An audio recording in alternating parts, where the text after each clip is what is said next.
നമസ്കാരം. പെൻഷൻ ന്യൂസിൻ്റെ പുതിയൊരു വീഡിയോയിലേക്ക് എല്ലാവർക്കും സ്വാഗതം. എല്ലാവിധ സർക്കാർ അറിയിപ്പുകളും നിങ്ങളിലേക്ക് എത്താൻ ഈ ചാനൽ സബ്സ്ക്രൈബ് ചെയ്യുക. ഈ മാസത്തെ ക്ഷേമ പെൻഷൻ വിതരണം ഇന്നു മുതൽ ആരംഭിക്കും. ഒരു ഗഡു പെൻഷനാണ് സർക്കാർ ഇപ്പോൾ അനുവദിച്ചിരിക്കുന്നത്. 26.62 ലക്ഷം പേരുടെ ബാങ്ക് അക്കൗണ്ടുകളിലേക്കാണ് ഇന്ന് തുക എത്തിച്ചേരുക. മറ്റുള്ളവർക്ക് സഹകരണ സംഘം ഉദ്യോഗസ്ഥർ വഴി വീട്ടിലെത്തി പെൻഷൻ കൈമാറും. വിധവാ പെൻഷൻ കൈപ്പറ്റുന്നവർ പുനർവിവാഹിതരായിട്ടില്ലെന്ന സാക്ഷ്യപത്രം വാർഡംഗത്തിൽ നിന്ന് വാങ്ങി സമർപ്പിക്കണമെന്ന നിർദ്ദേശം ചില തദ്ദേശ സ്ഥാപനങ്ങൾ നൽകിയിട്ടുണ്ട്.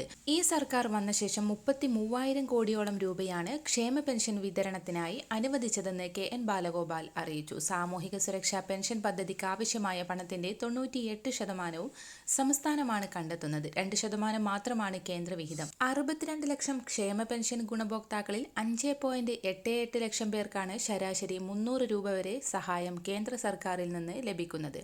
കേരളത്തിൽ പ്രതിമാസ പെൻഷൻകാർക്ക് ലഭിക്കുന്നത് 1,600 രൂപയും ബാക്കി മുഴുവൻ തുകയും സംസ്ഥാനമാണ് കണ്ടെത്തുന്നത്. കേന്ദ്ര സർക്കാർ വിഹിതത്തിൽ 2023 ജൂലൈ മുതലുള്ള 400 കോടിയോളം രൂപ ഒക്ടോബർ വരെ കുടിശ്ശികയാണെന്നും ധനമന്ത്രി അറിയിച്ചു. ഇന്ന് അക്കൗണ്ടുകളിലേക്കുള്ള വിതരണമാണ് ആരംഭിക്കുന്നത്. മസ്റ്ററിംഗ് പൂർത്തിയാക്കിയിട്ടുള്ള എല്ലാ പെൻഷൻ ഗുണഭോക്താക്കൾക്കും ഈ തുക എത്തിച്ചേരും. തുക അക്കൗണ്ടുകളിൽ എത്തിയാൽ ആ വിവരം കമന്റിലൂടെ അറിയിക്കുക. എല്ലാവിധ സർക്കാർ അറിയിപ്പുകളും നിങ്ങളിലേക്ക് എത്താൻ ഈ ചാനൽ സബ്സ്ക്രൈബ് ചെയ്യുക.